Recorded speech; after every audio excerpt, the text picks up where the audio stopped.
Bir de tek olunca daha değil mi? Peki abi, bir dahaki sefere ölçülerine ben yazayım diye. Tamam. Yok. 95 iyiydi, evet. 95 oldu. Peki benim kaynak payı kalmış orada, iyi oldu.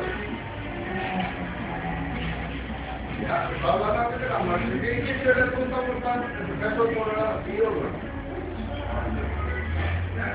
Yani iki lira sesleri geçildi ya.